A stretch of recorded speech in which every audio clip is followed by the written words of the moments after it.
measurement is really becoming a non-negotiable. And I'm not talking about the measurement where you put a campaign out and then you look at some of the KPIs afterwards and you go, okay, nice, and it lives in a deck and never goes anywhere. I'm talking about the kind of measurement that then informs how you go forward with the next campaign or with the next digital initiative, whatever it may be. So now it's becoming incumbent upon marketers to take the numbers and drive a better way forward. And that's a big difference, I think, that's happened over the last 20 or so years. Melody Lee, welcome to Building Better CMOs. Thank you, Greg. Great to be with you. Yeah, no, this is really exciting. So listen, I'm a big fan of the Mercedes-Benz, which is where you are CMO of Mercedes-Benz USA. And I even have questions about cars. We'll get into that a little bit later. But you've now been there a little while in managing marketing for Mercedes-Benz, correct? That's right. About 2.5 years. What's interesting about this is that what most people don't know, and I'm doing my research, is that Benz was the first gas-powered motor wagon, I think is the words they used. Is that right? That's correct. That's right. Mercedes-Benz filed the first patent for the motor wagon in 1886 and invented the automobile. Yeah, and it was a crazy looking, dare I say, 3-wheeled vehicle. I think if I saw that right. Yes, absolutely. I don't know. I don't mean to get into the engineering dynamics of you. Yeah, that's crazy. I don't know, and I don't know that I realized that that patent was filed that much sooner. I thought that automobiles didn't really come around to the 1900s, but yeah, I mean that's early. That's correct. And next year that makes us 140 years old. That's crazy, isn't it? Wow, that's some real history. I mean, listen, you have to feel that too as marketer, as a CMO, to really respect that heritage and that history. Absolutely. I call it a burden of responsibility, but it's a privilege to have that burden, right? It means that whether you're talking about the product and in its innovation and pushing the envelope there, or you're talking about the marketing of it, or the way that you go to market, sell it, distribute it, whatever it is, the burden of responsibility falls to us as Mercedes-Benz to ensure that we live up to that standard of being the inventor. Yeah, and I don't know if the listener here went and looked, but you also have a background in other luxury vehicles. You were at Cadillac for a while, yes? That's right. Yeah, a long period of time, actually. Yeah, I mean, another great brand, if I can say so. Hey, Melanie, you know what caught my attention, though, about your background when I looked a little bit here before we get into all our questions, is that you have if I'm doing this right, you have a master's from a technology-oriented university, but in international relations, and then you went into comms first. I think your path into this would be just kind of interesting to understand. And I see you laughing, so obviously you're as amused by your history as anybody, I guess. But go ahead. I am. I would call it anything but linear, for sure. And I laugh because one of the most common questions I get, especially from younger folks starting to break out into the business, is, how did you decide to do what you did? And the truth is, not all of those decisions were my own. I went to a tech school because my father was an engineer and I idolized him and I thought I wanted to be an engineer. I got there, I took physics 1 and I thought, never mind, I'm not an engineer. Well, listen, though, there's a lot of people who don't like physics, though. I mean, you could have tried chemistry, you could have tried coding, I guess, but I don't know, but whatever. I had to do all of the above, Greg. I did all the sciences and calculus and physics, and then finally you did them all. Okay. You made best effort and then said, what was the conversation with your father? If I can ask, what was the conversation with your father? I said, Dad, really, it's not me. It's not me, Dad. Sorry. I said, my brain just doesn't quite work the way like yours does, but I am really interested in politics and political science. So I think I'm going to switch over and start to study that. And that's how I ended up with 2 degrees in international affairs, which is essentially political science at Georgia Tech. So I'm very proud of the fact that I got through a technical university with both my bachelor's and master's in science. I'll take it as a consolation prize. Absolutely. And then how did you actually end up at, was it Hill and Knowlton here? I'm sorry.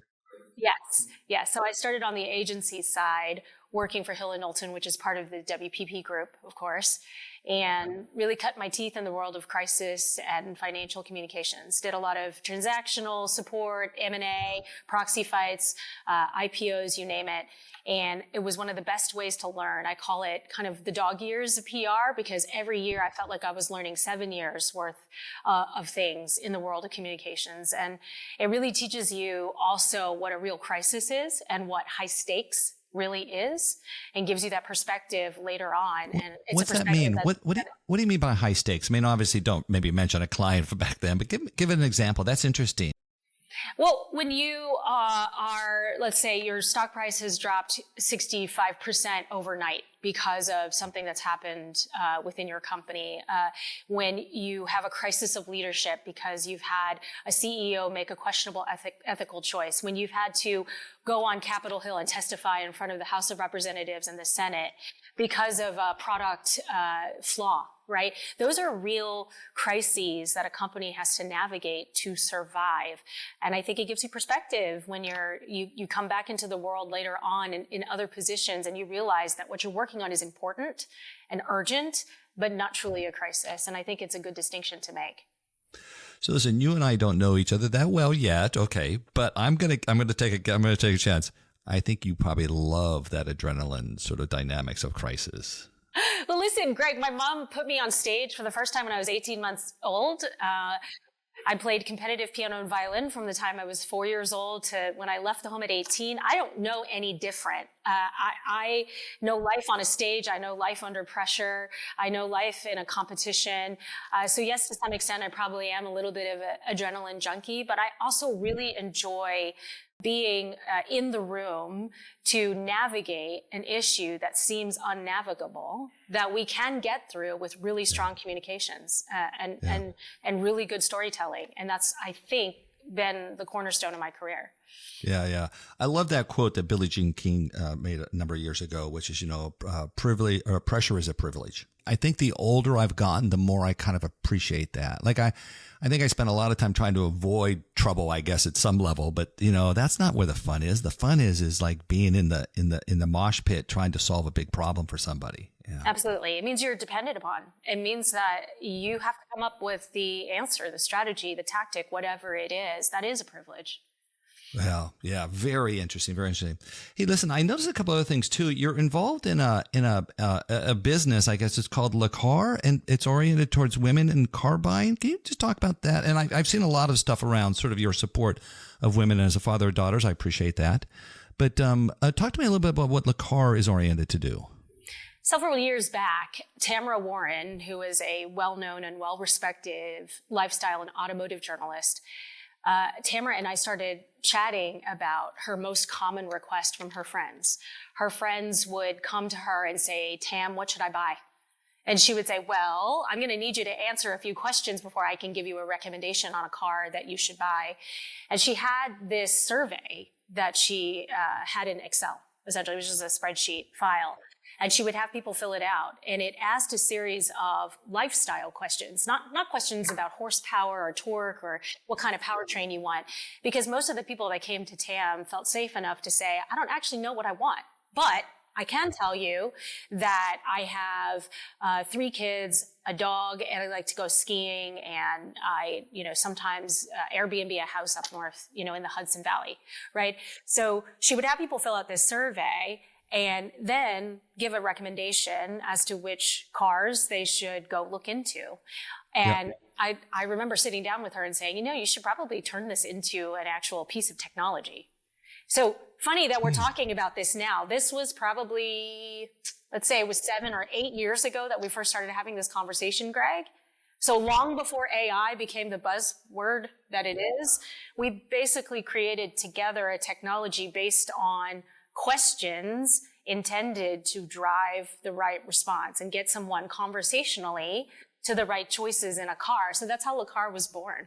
My wife and I are in the process of buying a new car, and I'll never forget, we're standing a lot. You just reminded me, we're standing a lot, and the car agent there, whatever, he looked at my wife, and I don't know what he said, but he put the word turbo in there. And I looked at him and I said, listen, buddy, all due respects, like, if you're going to go there, can you talk to me about that? Like, don't focus on what she's going to be interested in. Don't focus on what she's not going to care about, which, I don't, it's a little gender predisposed there, because maybe she would be, but she wasn't. I knew enough. It was very funny that he did that instead of like he checked and said, like, would you like to know about that? Like, he really was kind of oblivious to the whole situation, I thought. Yeah, I mean, for every woman that knows that she wants enough space for her children's equipment, sports equipment, there's a man who also wants to know that his golf clubs fit in the back. So I don't think that it is gender normative. I think that some people want to shop based on the attributes and technologies and features on a car, and others want to shop so that the car fits their lifestyle. And the car was born to address those who wanted to shop by lifestyle, right? But even if you are a gearhead and did know what you were looking for in a car, the car could still serve your needs, right? And might surprise you with some of the recommendations that came out of it. Yeah, and people have different, like my daughter's a data scientist. I mean, she might be interested in the technical dynamics of it, but I'm clear my wife wasn't. So it's like, come on, let's think about how we target and sort of respond to people. It's very funny to me, but also, Melanie, I think what caught my attention in digging into some of your background and just look at some of the work you've done, you really have been a big fan and supporter of women and women in business, especially I think women in the automotive business. You want to just talk a little bit about that? It's just caught my attention. Well, we're still half of the population, and we influence over 80% of the buying decisions that are going on in a household, which makes us highly, highly influential. Yeah, when it comes any marketer media should know that. Absolutely. Exactly. Yeah. So it doesn't matter what kind of product or service you sell or market, you need to be speaking to women as part of just running a good business. But I think you're supporting them in business, though. I think you're going the next level to help your team and support your team in that area. Just speak to that. Yeah, I think when you work in a corporate environment, the number one reason you should be thinking this way is to be a better seller, purveyor of your products and services, and a better marketer that speaks to populations that may not feel seen or heard. So I think that's number one. It's always, first of all, what's best for the business, what's best for growth. That's our job as CMOs, as marketers, first and foremost. But secondly, in order to do that, you need to make sure that the representation internally is also there, right?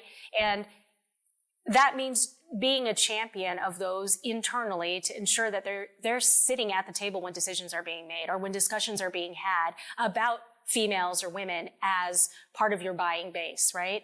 But then third with that is not only do you champion those internally, you also need to make sure that your marketing is inclusive and representative so that those working on it see themselves in it. It's a cycle of reinforcement, I would call it, that goes back and forth. You need to externally represent yourselves so that you can see yourself reflected in it, but you also have to have the representation internally so that it comes out authentic, right? So it works in many different ways, but it comes down first and foremost to ensuring that you're doing the best job for the customer that you serve. Mm-hmm. Hey, listen, I didn't plan to ask you this, but I have a very funny one. I actually interviewed the head of marketing for Hyundai in India recently. Longer story why. And he said something really funny. He said that if there is a teenage girl in the house, she is the one making the decision on the car. Have you ever heard that?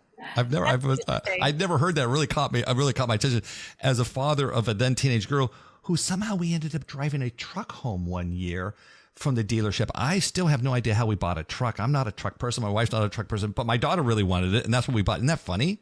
I don't know if that applies to Mercedes, but I don't know. Funny, right? Well, I wouldn't underestimate the influence of the young Gen Z, Gen Alpha woman. That is for sure a factor in something that we watch. I have 2 teenage boys at home, and I can tell you that they have a very strong opinion about the kind of car they want or a car that they think mom and dad should spend their money on. Absolutely, they have an opinion on that.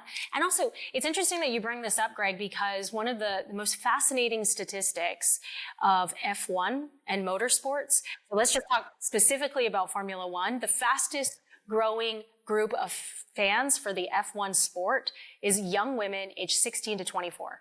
So maybe there's something to it. Yeah. Do you know why? Do you know what's driving that, or why or just it is? I don't know. Is there any other background to that you're aware of? I think there's a lot of theories out there. I think the rise of Drive to Survive on Netflix had a huge influence on the sport for sure.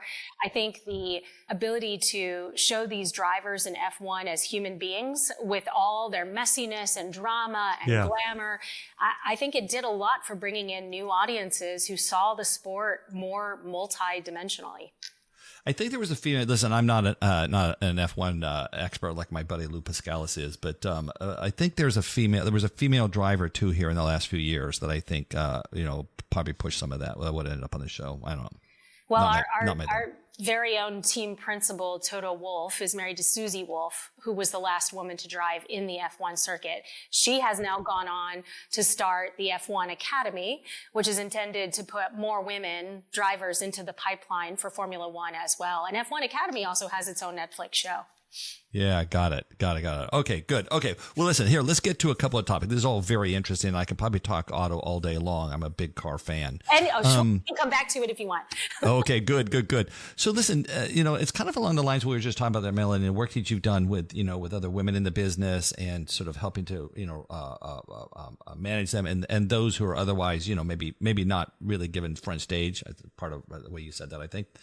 So what is the best advice that you've been given over the course of your career? I'm going to guess it might even be stuff that you're passing on to others too. That's kind of what happens to those things. But what is some of the best advice that you've been given over the career? Other than your father saying you should go and get a technical degree, I guess. I do talk about this a lot. So, but I think it bears repeating because it has become the way that I approach leadership and it's become a guide stone for me. I gave you a little glimpse into the way that I was raised and how much of an achiever I was raised to be. It was about, the competitive musicianship and the straight A's and the grade school, always doing my best, always winning.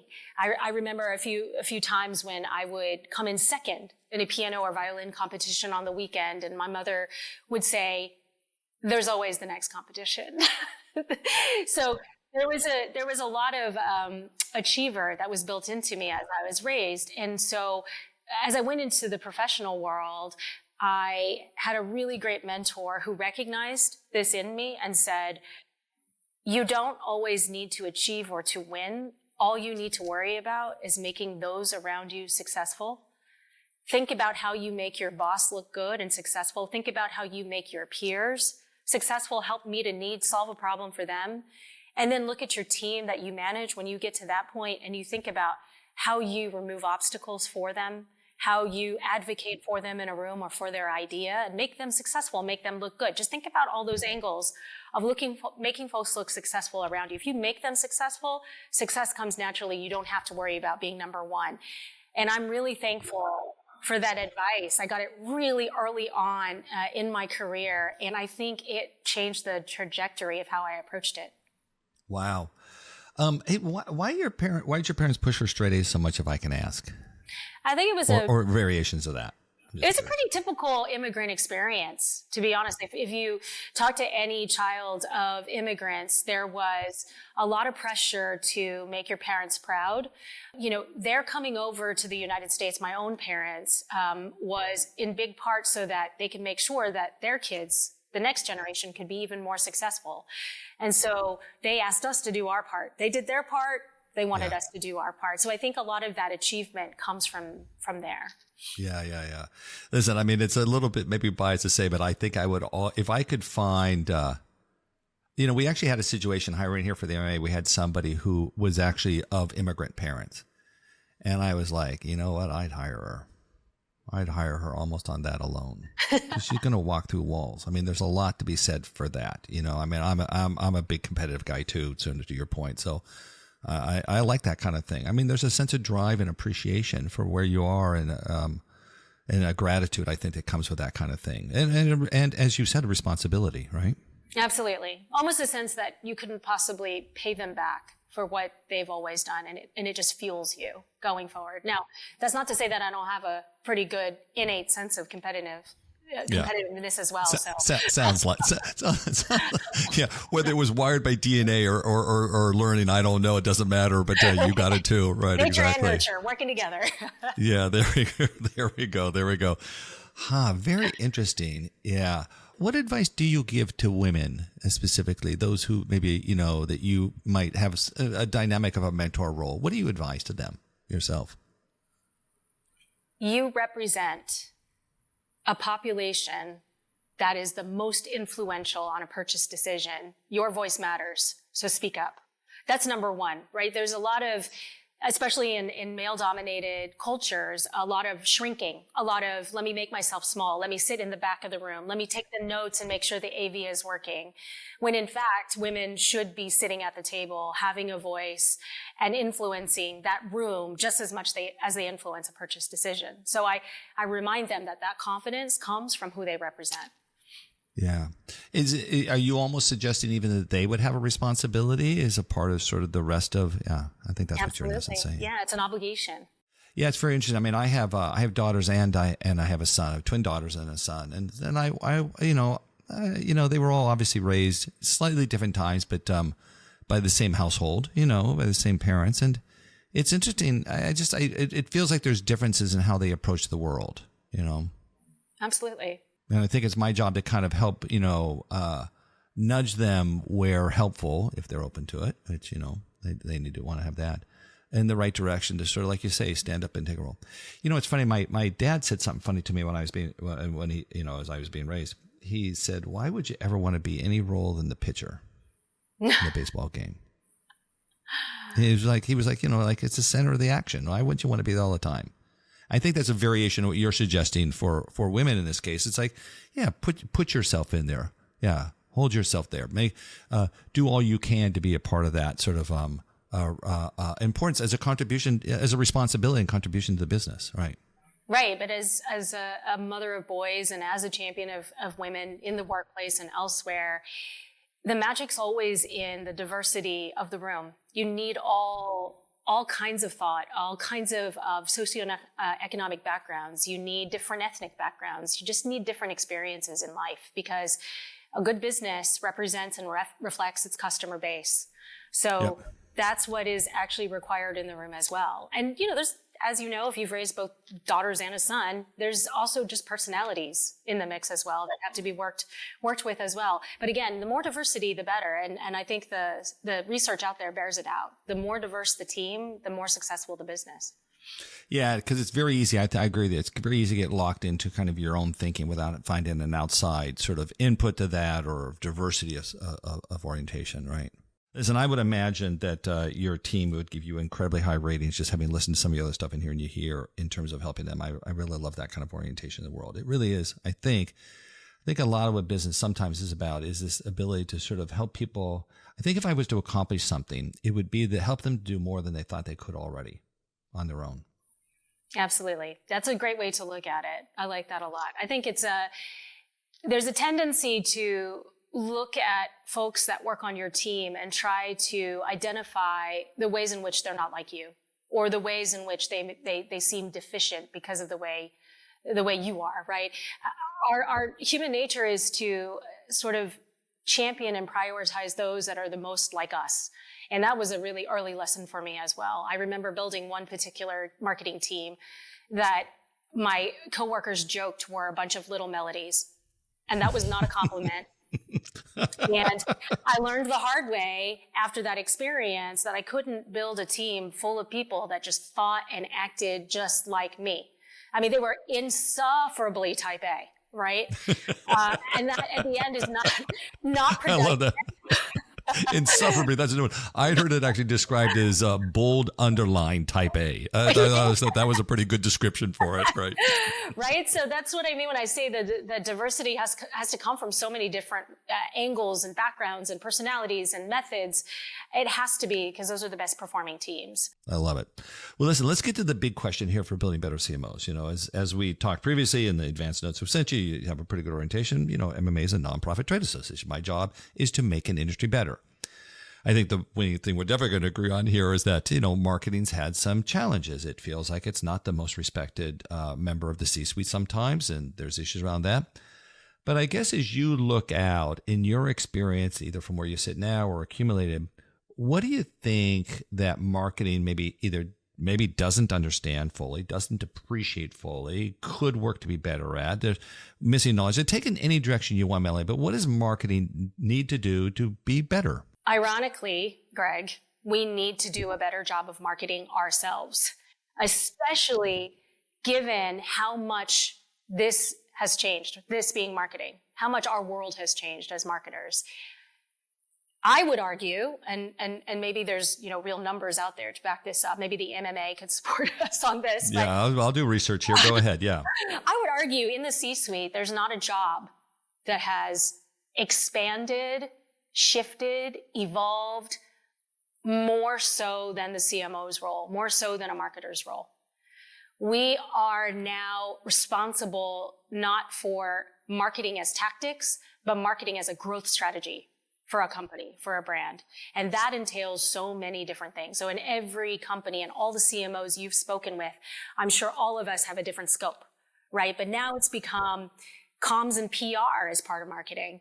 Digital experience and platforms and AI innovation as part of marketing. Cultural initiatives internally with employees, purpose-driven kind of initiatives are part of marketing, right? Revenue generation, data monetization. I mean, you name it, all sorts of things are starting to fall under this umbrella of marketing now. And so with all this change and all this evolution and this positioning of marketing as a growth engine for corporations and for brands, we're not doing a good enough job of showing how elevated it is, how important it is, and how much of an influence we have on the business. And one of the things that I also love to talk about too is often a C-suite does not think about the gravity of their situations until someone, a marketer, a communicator says, how would this look as a headline in the New York Times? How would this look as a headline in a press release? Is this the right decision, right? So I had an old boss who called it policy by press release. But what he was trying to say was when you start to frame it in terms of how you're going to communicate this, how you're going to put this into the world, it gets real. That means that our role as marketers and communicators are of extreme strategic importance. And it is our job to ensure that our colleagues first and foremost understand that and value it. Melanie, it's funny you say that. I think we've gotten better. But about 10 years, I told this story here on Building Better CMOs a bunch, but about 10 years ago, I had a private closed door meeting with a bunch of CMOs. We were kicking off some work that we were doing around marketing org. There was a professor in the room with me, and we had a warm-up exercise. And by the way, the CMOs, there was CMO of General Motors, CMO of T-Mobile, of Allstate, Chobani, Dunk. I mean, you get the like a bunch of big-time, people we know. And I'll never forget, he and I had a throwaway warm-up question. The question was, what's the role of marketing? What's the role of CMO? It was just to get people talking, to get them going, because it was an easy one, right? Melanie, 1 hour later, we had not moved on to question 2.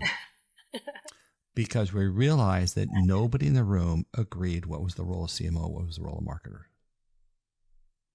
So it feels like we've kind of done it to ourselves and not being clear. I think that's part of what you're saying, right? Yes. I think it is partly a nature of how much is expanded, how different it is at every company. So we have a changing dynamic, right? Exactly. Correct. You have all these new tools and technologies that have come into play. You have all of this shift from what I would call art to now art and discipline, right? Or art and science. A lot of things have happened all at once, and I'm not sure that we as CMOs have kept pace in terms of ensuring that people really understand what our role is and why we need to have a seat at the table. You read articles about how CMO roles are being eliminated. You hear about how they're being rewritten with new titles like Chief Growth Officer or Chief Customer Officer. I'm not denigrating or knocking any of those, but I think it's a reaction to what is marketing anymore and what does marketing do? So when I first got to Mercedes-Benz, I recognized that as something that I could change first. And it's not, it's not the world's most exciting thing to say. My first priority is ensuring that marketing is elevated at Mercedes-Benz USA and that people understand why we deserve a seat at the table and how we drive growth for this company. But if you don't do that, then there's no amount of cute campaigns or initiatives you can put out there that are going to make a difference, right? So it starts here in ensuring that my colleagues understand how we can influence and drive the business forward. So I think you're right. It's just so many different factors, and there's been a lot of progress in a lot of different ways, but we should and can be doing more. Hey, Melanie, it's a little funny, and maybe you don't want to answer this question, but I'll try it anyway. How could one of the world's greatest brands, right? I mean, I don't know, Mercedes got to be in the top 10 of all brands of all time, almost. How can one of the greatest brands not respect marketing? I don't know, maybe, is there a better way I should ask that question? I wouldn't call it not respecting marketing, but I would say that it became important for me to just remind people that we're not here just to pull off an event without sweating. We're not here to just create a TDC. And so was the pressure in part you were putting on your teams to say, listen, we need to step up here, right? Absolutely. Yeah. And also you need to view your work as strategic and critically important to the success of this organization. That was the main message, right? We don't get to 140 years and the number 8 brand on the best global brands index without a deep, deep respect for the brand and a deep respect for marketing and branding. That is true of Mercedes-Benz, and it has been for over a century, right? But we have to keep reminding ourselves that that's true, and we have to continue to invest in it as we go forward. You know, we had, I won't name names on this one, but we had one of the CMOs of the board tell us she had gone through some marketing, actually follow on to that marketing org work that we started with the professors 10 years ago, funny enough. And here, this is a consumer packaged goods. Okay, so that's sold through retail. It's only brand. That's all that is. There's no transactional marketing to that. There's no customer experience to that kind of thing. I won't mention the brands, but right. And in doing some work, they had discovered that nobody in the company, nobody in the marketing department understood foundationally, fundamentally how to develop a brand. They had outsourced it to the agency. I mean, that's a reflection of what you're saying like that. And this is eye-opening for them to go, oh my God, how do we ever get down this path? But obviously they did, the company did. Companies have funny patterns sometimes. They did. That's crazy though, isn't it? But that is a balance that all marketers need to strike all the time. It's not a one and done. You never quite get it right. You've got to find a way to not outsource your thinking and your strategy, but still bring in agencies as real partners, right? It's a symbiotic relationship that goes back and forth. But if you're leading the brand, you really better know how brand gets formulated and done. Correct, have a really good process for doing that. I would think so, yes. I mean, listen, I'm an agency guy, so, I think agencies are generally oriented to try to do the right thing, but, not without some orientation. You need to own responsibility for that, I think. And I wonder if marketing has done that. Absolutely. And that's the expectation here for sure. As near as I can understand and tell, and having some understanding of how public companies operate, that compensation for the C-suite executives and probably many others in the company is predicated on growth. That's what all companies, growth and margin improvement. I go, so if that's the truth, why isn't marketing the most important role in the company? Like, that's a moment of self-reflection, I think, that we as marketers, and by the way, I'm a long-standing marketer. That's all I ever wanted to do. It's all I have any interest in doing. I have no outside interest other than marketing at so many basic levels. But it's like, why aren't we the most respected? And I agree with your point. I think if I'm hearing you right, which is that we've kind of done it to ourselves in some regards, or not, or maybe not taken the next step in our evolution as an industry. I don't know. I think that's what it is, right? I think it's just the internal marketing of ourselves to ensure that colleagues across the organization understand our capabilities and what we can do to help drive demand and growth. I mean, any situation that I find myself in, there's a lot of looking at me and saying, okay, so how are we going to put this into the world? How are we going to get this message out there? And then what are we going to do to ensure our employees are on the same page? And then also, how do we talk to our dealers? Because we have to ensure that 386 dealers also hear the same message and are also marching to the same orders as well, right? So I can't tell you how many times we're sitting in a room and all of a sudden, the last 5 action items fall to me as the marketer, right? But that does speak to the importance of the role. What's your advice then to your team or to those maybe individually you mentor, female or otherwise, males, any way you want to go at that? What is your advice to them then in line with this to help them support that mission? Because I liked how you said that. I think you're right. This is what we as leaders need to pass on to others. How do you do that? How do you communicate that to them now? The only thing that I've ever been able to see work as a leader in keeping folks motivated is to give them a sense of purpose. That everything that they do, small or large, is so key to a much greater purpose, a higher charge to us as marketers in this organization. Everything that we do matters. And I talk about this often as well. What other group sits here and has to see their work go out into the world, right? Again, I'm not knocking my colleagues, but there's so much that to be viewed and criticized. If it's an ad, view and criticize. Absolutely. You're putting your work out there. You're putting your project, your event, your campaign, your digital experience, whatever it is. You've got to launch that baby into the world and let everybody judge. And that's not something that everyone in a corporation has to do, right? So trying to remind folks of a greater purpose and the privilege of being able to put their work out for the world to see, all while receiving a lot of unsolicited opinions about marketing, because everybody is an expert in marketing. Everybody's doing it as a side hustle. Exactly. Everybody's doing it as a side hustle. And this new, and I would say required aspect of measuring what we do and proving ROI and proving effectiveness, all of that coming together means that there's a lot of scrutiny and pressure on the marketer today, right? But that means it's really fun and what we do matters. What is the responsibility of measurement? I mean, you had kind of referenced earlier, you're not sure that marketers felt a sense of responsibility to be measured in the past. So, I don't know. I mean, I can see your background. I don't know all that you've done, but what's your orientation towards marketing measurement? That's still fraught with difficulty and challenges, I think. I don't know. Absolutely. What have you either tried to do there within Mercedes, or how do you look at that sort of, generally?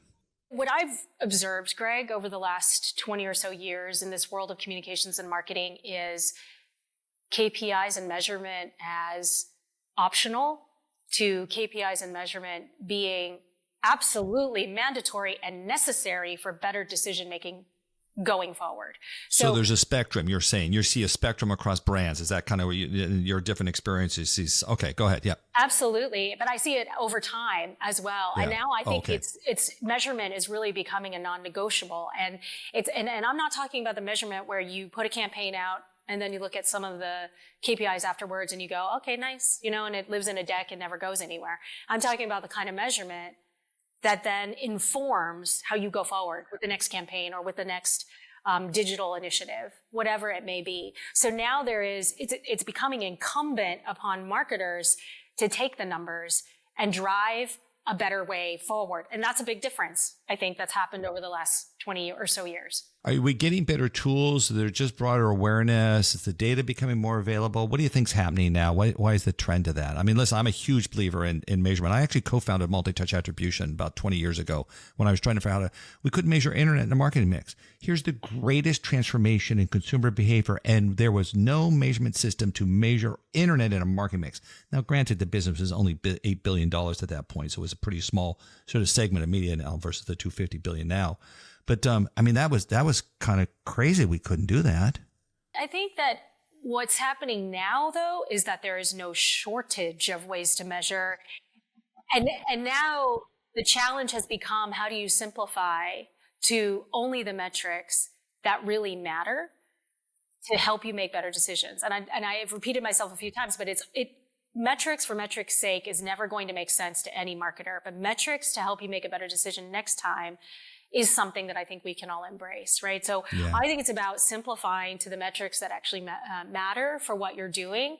And then secondly, sometimes accepting, and this is when you go back to the art side, right, of your brain as a marketer, that performance is not everything, right?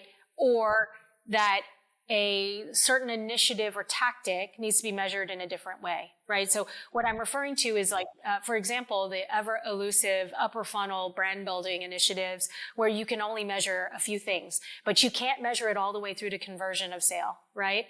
But sometimes as marketers, we need to be okay with that. You don't get to 140 years at Mercedes-Benz if all you relentlessly focus on is performance marketing designed to drive the sale of a car. If everything we did was only to drive the sale of a car, we wouldn't be here in another 140 years, right? I agree. I agree with that. And by the way, Melanie, I have done that research. And so it's funny. I actually had the question come up. We started to hear the question about 5-6 years ago, which is what was the relationship between, as performance marketing, now largely driven through digital, came more on everybody's sort of, lips, so to speak, on their plans. The board had a discussion like, well, what is the relationship between brand and performance marketing? You know what's crazy about that, Melanie? There was no methodology to measure that. And by the way, I talked to 250 CMOs in that process. I am very clear there was no approach to do that. And I have enough research background. I could hear. So MMA went and built a methodology to do that. And we can now tell you what the value of brand is long term and its relationship then to performance marketing. And obviously, because it was unmeasured, it was significantly undervalued. I mean, that's the answer, right? I give more. I will say though, Melanie, just to be fair to all of us though, we did, listen, I tell the brands who've done studies. Ally did a study on that. Use that methodology. Kroger's did. Kroger's and Ally were the first two. AT&T and Campbell's are the only brand. We've offered that. Now, I'm not sure we've sold it well. It's complicated. It is difficult. Maybe it doesn't work for everybody, but I'm not seeing other brands picked up the methodology to go execute against that. Again, I'm not so sure we've told everybody, so I'm going to kind of be a little bit fair to the industry. But there's enough marketers that do know that not others have really tried to measure that. I would love to see a methodology that actually measured that. And and the factor of time is also something that has to be put into it, right? Because you measure those on different horizons. Well, that's what we measure. We created a methodology that had never existed, which basically measured sales over time as a result of brand campaign. And because we were collecting so much data on individuals' media habits, exposure, their attitudinal shift, and then ultimately long-term sales, we basically created a longitudinal track the same people for 12 to 18 months. That's what made it unique. Nobody had ever tried to do that. And in fact, when my team, let me be clear, created the methodology, I've got smarter people than me on that, but we created the methodology. Google came in and says, listen, we love what you're doing. We love this work. We think this is great. By the way, we think what you're trying to do won't work. And that was Google. So it was kind of funny that we pursued it, said, well, I think I got enough momentum and I think I got enough traction and we're going to go try it and we'll see if it doesn't work. The question is so big that we need to do it. I'll tell you what it did show, interesting enough. One of the summaries of the points of that is that, so I have exact data for 12 months. We then modeled 2 years out, which we felt some confidence to do, just understand this model. And we said that a brand campaign will outperform performance marketing by 40% over a 2-year period. Oh, interesting. But see, this is information we've never had to. I mean, this is where I'm kind of a little concerned with the role of the MMA exists, or a group like us that exists to do this, because it'd be very hard for you as Mercedes just to do that research on your own. Very hard. I mean, it'd be unlikely to make it into a project plan. But that's the information we need to go talk to the CFO to say, okay, now knowing this, what do you think we should do? If this is information, and I have no reason for bias on that. I don't care brand. I don't, at some level, care brand lives or dies as a trade group. But and I'm not selling anything against that. So I don't have any self-interest in it. So yeah, but that's what the data. So 40% increase in sales. Then the conversation is like, well, can we wait, or are we, or do we have a bit of a, it's kind of your earlier part. Do we have a bit of a, you didn't say exactly this way, but a bit of a shitstorm with sort of the public markets, which can kind of happen, that we're managing that near term. I mean, a lot of complexities to a business, but. Where do you think we are in terms of, of measurement ability, measurement's ability to answer the core questions that we need to as marketers? I don't know. If you put on a scale of, 1 to 10, 10 being we're perfect, where do you think we are as an industry still? Oh, I'm not sure if I can speak for the whole industry. I think that over time, I would say we've gone from a 1 to at least a 4 or 5. But I think there's still so much room to grow as media changes and as tools like AI come into play, right? I mean, I'm surprised you haven't asked me about AI yet, actually, because it's the question that I get asked the most. But I think that's really going to shift the way that we measure as well.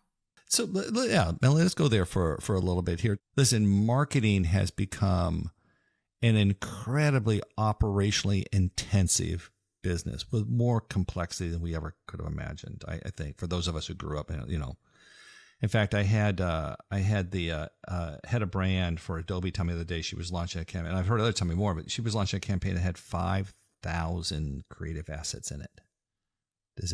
That's crazy, right? No, not really. That sounds like something that we're doing. It sounds like something. Okay, I want to put the pressure on you for that. So okay, yeah. I guess the point in part is that, AI has so much opportunity to help us as a function within the business. Where do you think, where do you see maybe the question is like, where's the best place that you think to place bets, either based on your experience or what you're seeing in the world? Like where would you double down and focus on AI as an application to marketing? So you may have heard me say this on Jim Stankel's podcast, but I really like this quote that I learned while I was in Cannes, that creative can be automated, but that creativity never will be. I like that statement because for me, that helps prioritize where AI is best deployed. And that is in the automation of creative. So the 5,000 pieces of assets that are required for a campaign or whatever it is. This idea of dynamic content or dynamic content supply chain, that's enabled by AI, right? And I think there's a ton of opportunity there. So anything that requires that automation, that replication, that numerous assets that maybe used to be done manually, I think there's a lot of opportunity there. I think that Gen AI is creating a lot of opportunities when it comes to creativity as well. But I do see some of the dangers of outsourcing, just like, you know, we just talked about earlier, Greg. You don't want to outsource all your thinking and creativity to agencies. Why would you do that with AI either, right? So they're very similar in that regard for me. So I think that for those elements of marketing that are operational, like you said, there's a ton of opportunity. There's a good bit, I think, of opportunity also in getting smarter about the way we buy media, right? So the ability to bring predictive models to bear so that we can make better decisions going forward. That should also be automated instead of us looking at every channel in isolation, trying to make it all fit together, right? Correct. So I think there's opportunities in those spaces. I just, you know, as we watch the rapid transformation on the generative side, I think we have to exercise a little bit more caution there. And here's the other thing I'll say about AI as well, which is I think it applies when you talk about creativity and Gen AI, it applies differently with a luxury brand. Yeah, I mean, you're really protecting a brand there in a big way. Yeah, go ahead. We're absolutely protecting our brands, and we do have to be a little bit more cautious, right? So I talk about that 140 years a lot because what that is to me is a challenge to be a steward of the brand in this moment of time. That means I'm only here for, I don't know how long, but let's just call it a few years, right? I'm a little blip on that Mercedes-Benz radar, and then it's passed off to somebody else. That means we need to honor its heritage by protecting it as much as we possibly can. And maybe that means we don't take the same amount of risks when it comes to Gen AI as other brands. The other piece is that a luxury brand is selling something with an intangible amount of value in it that someone's going to pay more for, even though they rationally know that it did not cost that much. They know they're paying a premium because they're paying for more than the cost of goods, right? That's a human psychological challenge for a marketer that I'm not sure AI can replicate today. Can it in the future? Maybe. I won't rule it out. But today, I think that human psychological factor is something that we as marketers and as human marketers need to manage. So I think those are two big differences for luxury brands that I would say. Now, where we see a ton of opportunity is on the product side of things. And I don't know if you know this, Greg, but Mercedes-Benz introduced artificial intelligence in 1996. So it's been going for almost 30 years in the halls of Mercedes-Benz. What did they do? Talk more about that. That'd be interesting, people. So we've had voice control in our cars, being able to say, hey, Mercedes, change my ambient lighting. Hey, Mercedes, change my temperature while you're driving. Now we have ChatGPT integration in our cars as well. So we're able to use natural language processing in a conversational tone to tell Mercedes what to do in the cars. We use AI for customer experience. You probably know this, but speaking of 5,000 assets, a car is made up on average 30,000 parts, right? 30,000 parts. And today we're moving towards software-defined vehicles. What that means is that our customer agents, when somebody calls in, have a much higher degree of complexity in trying to diagnose and fix a problem, sometimes while people are driving in a panic, right? In that scenario, right? And so AI enables our customer service teams to answer that question much more quickly, get that answer faster, instead of looking through, a bunch of different manuals trying to find the answer for the car you're in. So AI that drives a better customer experience, whether it's in the car or in a customer call center, is really important and prioritized at Mercedes-Benz. AI that drives revenue growth, makes our website, mbusa.com, perform better so that somebody converts to a lead. Revenue driving AI initiatives are the second big priority. And third, it's the operational pieces. So getting the optimal operational excellence, right, for whatever process you're looking at is where the third area of opportunity is that I see it. Other than that, because we're Mercedes-Benz, because we're 140, because we're a luxury brand, we have to, I think, approach this with caution. So Melanie, listen, I would be remiss not to give you opportunity given the sort of the high-end nature I expect of my audience here. At least that's who I hear from. So what Mercedes-Benz cars should they all be focused on now? You want to give any sort of, I don't know. I'll let you be the car dealer here for a moment. What do you suggest everybody take a look at? What do they want to pay attention to? So I think probably the most exciting introduction, we've just gone public with it, is the CLA. So, and the reason I talk about the CLA is because it represents the next generation of Mercedes-Benz vehicles. It's moving to what we call the MBOS, the Mercedes-Benz operating system. So it's a completely new technological platform for our future vehicles. So everything starting to roll out after that is going to move on to this MBOS platform. So I really hope that people take the time to not only read about this, but also experience the CLA when it hits stores in the United States later this year. It's coming towards the end of the year because the experience will be so unlike maybe what they've experienced before and is a harbinger of what's to come. So CLA is really, really exciting. The other really exciting introduction that we just made in Munich at the International Auto Show, the IAA, is the GLC. So GLC is our next generation, most popular vehicle sold around the world. It's that mid-size SUV that everybody wants. Yeah. It is incredibly beautiful on the interior. The experience is unparalleled when it comes to the GLC as well. So definitely check out the CLA and the GLC. But my own little favorite thing that's coming this year is the E53 wagon. So if you're a real gearhead and you love cars, you may like wagons. And Mercedes-Benz arguably makes the best. I think the E63 wagon is one of the best wagons ever made, but we're bringing the E53 AMG wagon to the US later this year as well. Boy, that's great. I'd love somebody who knows their product so well. That's really well done, Melanie. I love it. I love it. Okay. So I guess if the listeners could put up their hands, we would take a bunch of hand raising right now to send them, to a dealer near them that they could go do. Listen, I'm excited about that. So wait, when's the CLA coming out? What's the date of that? It'll be later this year. So we should have them in stores November, December. And this is the first year for that particular model line? Just to excuse my ignorance about that. Yes? That's the model year 26 CLA. That's correct. Wow. How exciting. New generation. Yeah. Mm-hmm. Yeah. No, it really does feel like Mercedes has just been on fire the last few years. I mean, just, they've sort of revolutionized the brand. I think that there's a diversity of automobile opportunities within that from, performance to, broader, I don't know what to call it, larger sedans that just are more luxury vehicles. But yeah, it's really interesting. Yeah, we're proud of what we call the luxury of choice. We provide the luxury of choice to our customers. So whether you are a Mercedes Maybach customer, a Mercedes AMG performance gearhead type, or someone that just really likes fast cars, or you are interested in any variant in the Mercedes-Benz portfolio, we have the widest and deepest portfolio available to folks, and that's part of our great success. Wow, that's great. Well, there we go. I think that's probably a pretty good place to close it up then, right, Melanie? I mean, listen, if we've sold a few cars and we've made all this worthwhile and helped people with their car buying decisions, in addition to fixing their marketing, I think we've done a good job, don't you think? Absolutely. Listen, I can't thank you enough for doing this. I really appreciate it. I was very interested to talk to you.